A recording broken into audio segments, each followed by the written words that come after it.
Welcome to the Daily Walk Podcast, brought to you by Walk Thru the Bible.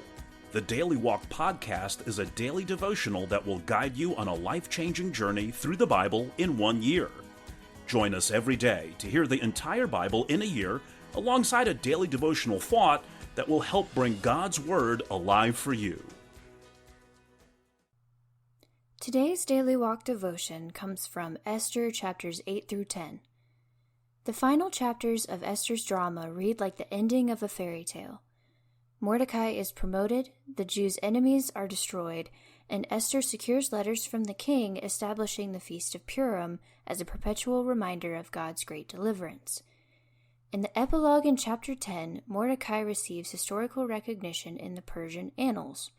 Such acclaim from pagan historians comes not because of arrogant claims or self-exaltation, as with Haman, but because Mordecai exemplifies servanthood in his speech and conduct. Now let's listen to Esther chapters 8 through 10. Esther 8.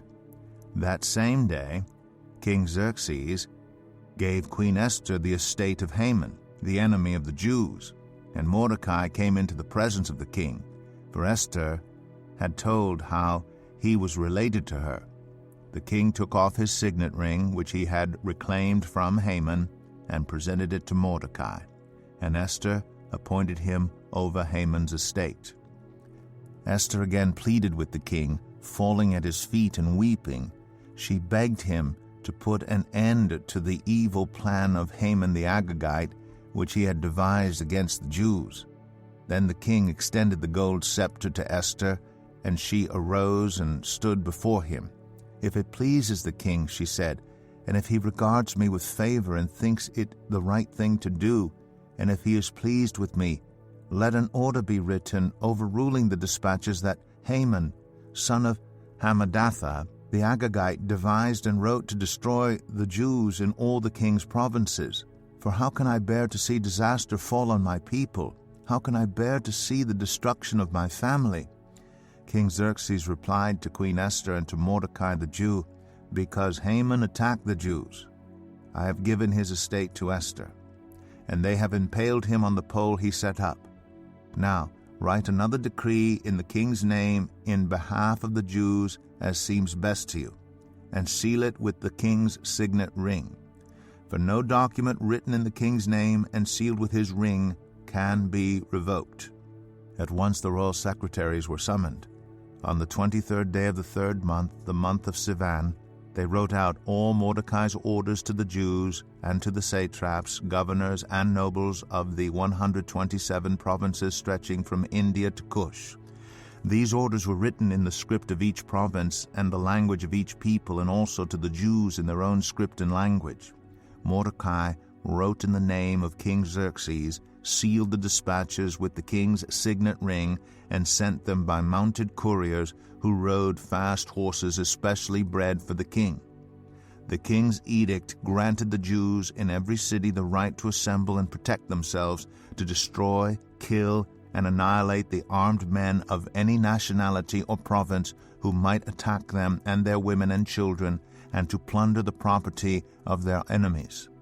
The day appointed for the Jews to do this in all the provinces of King Xerxes was the 13th day of the 12th month, the month of Adar. A copy of the text of the edict was to be issued as law in every province and made known to the people of every nationality, so that the Jews would be ready on that day to avenge themselves on their enemies. The couriers riding the royal horses went out, spurred on by the king's command, and the edict was issued in the citadel of Susa. When Mordecai left the king's presence, he was wearing royal garments of blue and white, a large crown of gold, and a purple robe of fine linen, and the city of Susa held a joyous celebration. For the Jews, it was a time of happiness and joy, gladness and honor. In every province and in every city to which the edict of the king came, there was joy and gladness among the Jews, with feasting and celebrating, and many people of other nationalities became Jews because fear of the Jews had seized them. Esther 9. On the 13th day of the 12th month, the month of Adar, the edict commanded by the king was to be carried out. On this day, The enemies of the Jews had hoped to overpower them, but now the tables were turned and the Jews got the upper hand over those who hated them.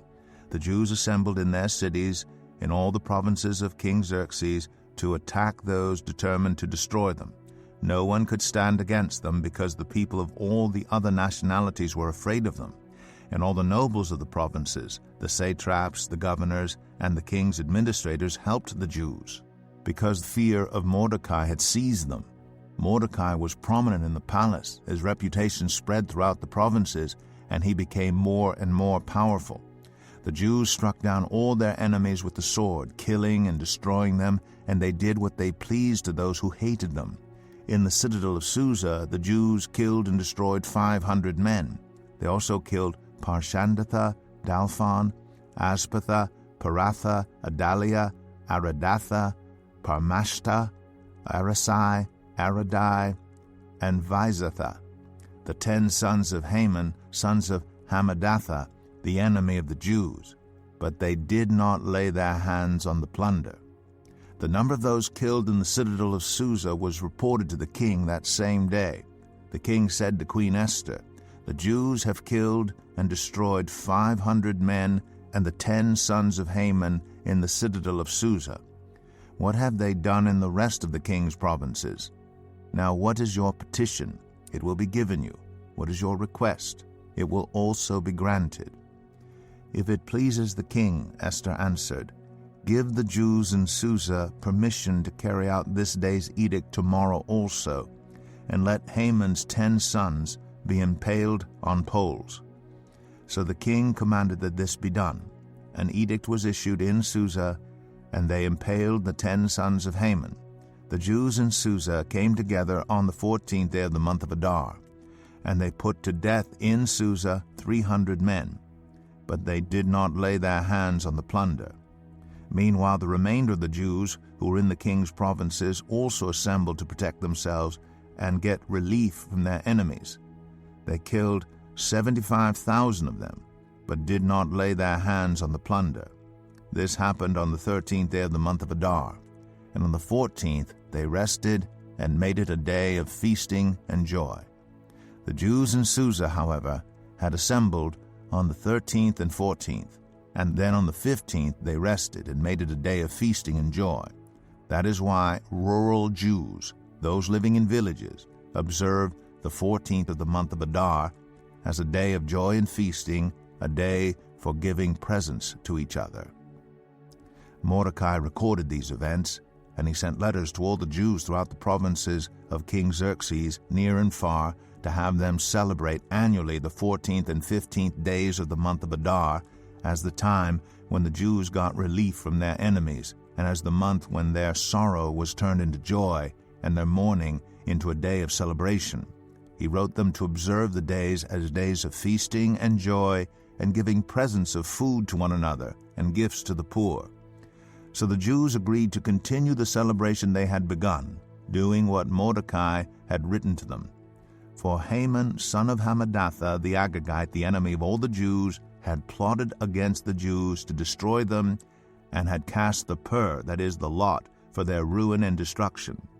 But when the plot came to the king's attention, he issued written orders that the evil scheme Haman had devised against the Jews should come back onto his own head, and that he and his sons should be impaled on poles. Therefore these days were called Purim, from the word pur. Because of everything written in this letter, and because of what they had seen and what had happened to them, the Jews took it on themselves to establish the custom that they and their descendants and all who joined them should without fail observe these 2 days every year in the way prescribed and at the time appointed. These days should be remembered and observed in every generation by every family and in every province and in every city. And these days of Purim should never fail to be celebrated by the Jews, nor should the memory of these days die out among their descendants. So Queen Esther, daughter of Abihail, along with Mordecai the Jew, wrote with full authority to confirm this second letter concerning Purim. And Mordecai sent letters to all the Jews in the 127 provinces of Xerxes' kingdom, words of goodwill and assurance, to establish these days of Purim at their designated times, as Mordecai the Jew and Queen Esther had decreed for them, and as they had established for themselves and their descendants in regard to their times of fasting and lamentation. Esther's decree confirmed these regulations about Purim, and it was written down in the records. Esther 10. King Xerxes imposed tribute throughout the empire to its distant shores, and all his acts of power and might, together with a full account of the greatness of Mordecai, whom the king had promoted, are they not written in the book of the annals of the kings of Media and Persia? Mordecai the Jew was second in rank to King Xerxes, preeminent among the Jews, and held in high esteem by his many fellow Jews, because he worked for the good of his people and spoke up for the welfare of all the Jews. Here is our Daily Walk devotional thought for today.